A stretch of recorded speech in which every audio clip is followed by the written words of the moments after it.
ఒకప్పుడు ఒక అరణ్యంలో విస్తరించి ఉన్నదాయే. ఒక దుష్ట సింహం పరిపాలించెను గర్వముతోనయే. ప్రతి జంతువు భయపడనయే దాని మహాబలమునకు. దాని భీకర గర్జన విని తడబడను శ్రమించుచునకు. ప్రతిరోజూ ఒక జంతువు సింహానికి విందుగా పోవాలి. లేకపోతే అది వేటాడి వారిని తినివేయాలి.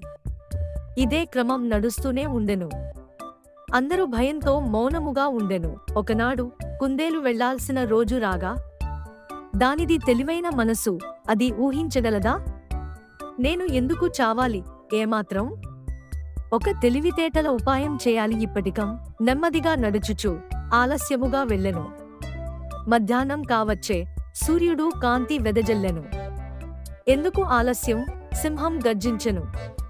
నువ్వు ఆలస్యం చేయకూడదు, తెలుసుకో. కుందేలు మృదువుగా నమస్కరించి చెప్పెను. ఓ రాజా, కోపపడవద్దు, వినిపించుకో. నేను రాగానే మరో సింహం అడ్డుచేసెను. నేనే నిజమైన రాజు అని ప్రకటించెను. మరో సింహమా? ఇదేనా గతి? నా అరణ్యంలో నా బలం ఎవరికి తెలియదా? నన్ను అక్కడికి తీసుకెళ్ళు త్వరగా. దానిని నేనే ఓడించాలి తప్పకుండా. అరణ్యంలో పొడవుగా నడుచుచూ చివరకు చేరారు. ఒక పురాతన బావి కనిపించెను. అది తెరిచి ఉండెను. అక్కడే ఉంది, లోపల దాక్కుని. కుందేలు చెప్పెను నమ్మించుచు. సింహంలోనికి తొంగిచూచే. అందులో ప్రతిబింబం దానికి దర్శనమిచ్చే. ఈ కొత్త సింహం నన్ను కించపరచు. ఇప్పుడే దానిని ఓడించాలి. నీకు నా భయం లేదా? సింహం గర్జించే.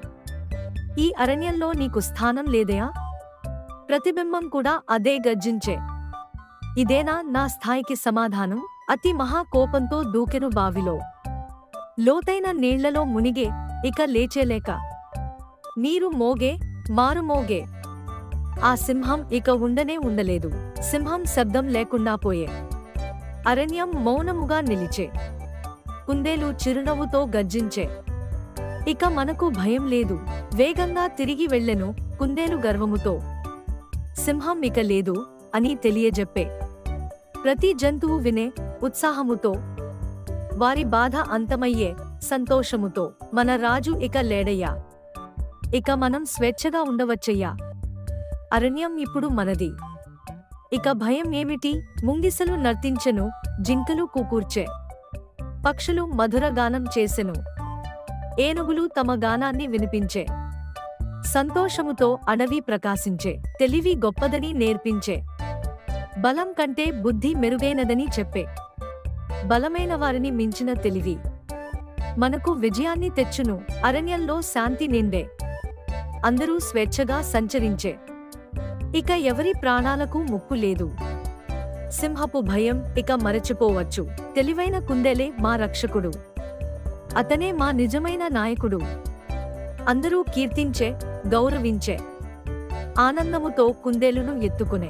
అరణ్యంలో జీవితం మళ్లీ మొదలయ్యే. పగటి నుండి రాత్రి వరకు ఆనందమే. తెలివితో బలాన్ని ఓడించగలం. ఇదే జీవితంలో మేలైన బుద్ధి. Please subscribe to our channel.